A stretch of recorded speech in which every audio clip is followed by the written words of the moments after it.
Okay, time check 4:27 PM. Ang date ay November 18, Saturday. Tagal din ng update, medyo busy. So ito na si Jaya. Nilipat na natin siya dito sa kulungan kasi 2 weeks na lang mga anak na to. Kinanatyan niya, buhay na din yung mga suso niya, gatas na yan.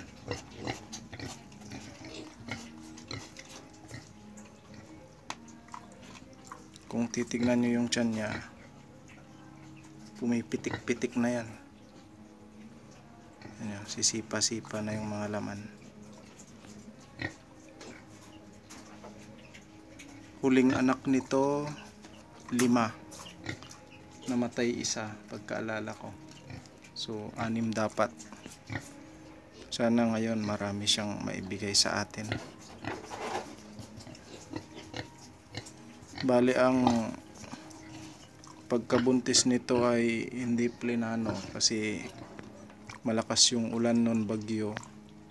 Pinakawalan ko yung mga inahin. Nakataon naman na in-hit ito nun, so nagpakasta.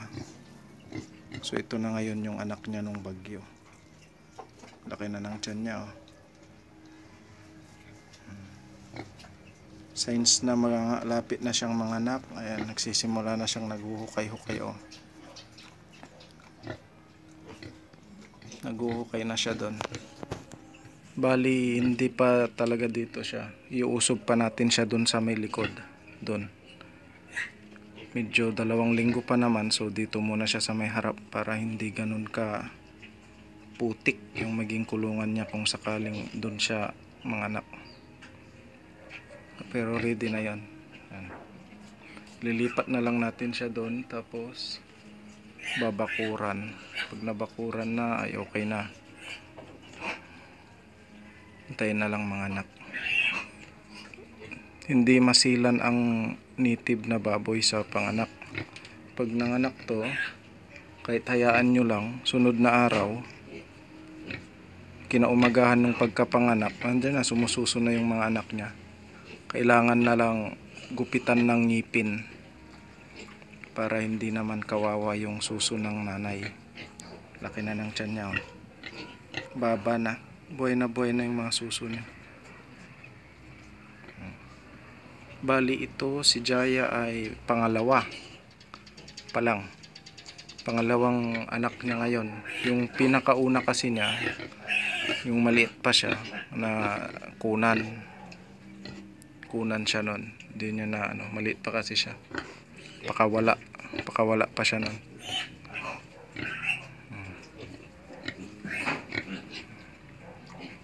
Ito yung pinakamalaking baboy natin dito.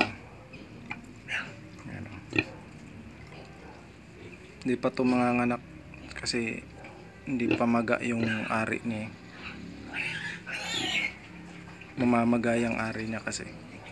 Pero sign na maganda yung panganganak niya ngayon. Buhay na buhay yung suso.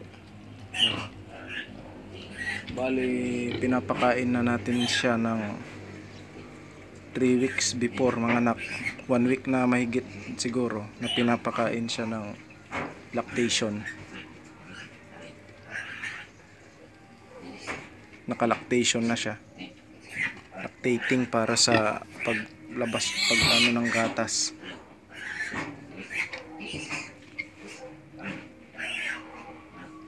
So, ano yan? May away ata sa kabila.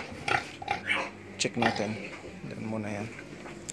So, dito, 2 babae. Laki na. Ano, dadala isa't kalahati na yung size ng isa.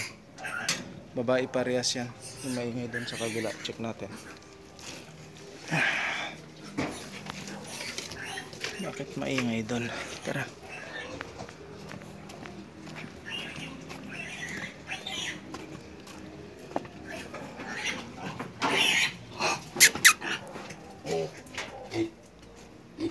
Loko to, binubugbog niya yung maliit. Ginagawa mo?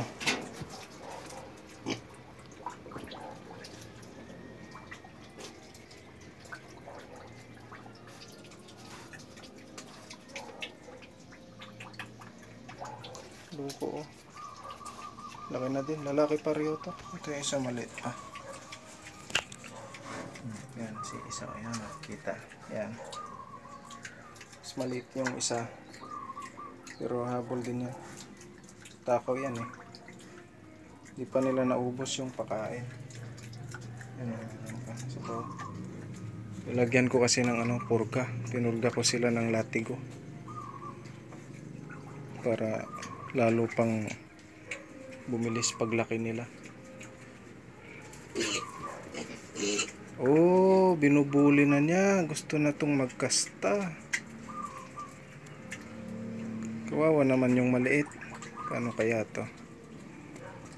Kung sakaling magwala ito, hindi na to makontrol, ihalo ko na lang yung maliit siguro dun sa kabila. Kawawa siya. Gusto na magkasta nito. Sabagay, yung size naman niya talaga pangkasta na. Ready na pangkasta to. Kasi magdadalawang hollow block na din yung laki niya eh. Haba na siya. Tapos yung katawan niya, itita nyo naman yung sa katawan, tas likod. Ganda. Ayun. Binubuli niya yung maliit. Gusto niya kastahin. Siniparit ko na sila kasi yun nga yung rason, baka magkasta na to. Nagkakasta na nga. So baka maya maya hulihin ko tong maliit. Yun, hulihin ko yun. Yan, hulihin ko yan para ilipat doon sa kabila. Para hindi nito bulihin. Loko to eh. Subali ito for sale na to. Sakto to sa December. Kung sakaling mabenta ngayon, di okay lang. Kung sa hindi mabenta, may December. Lilipat ko yon, maliit. Kawawa naman, bubuli. Luko.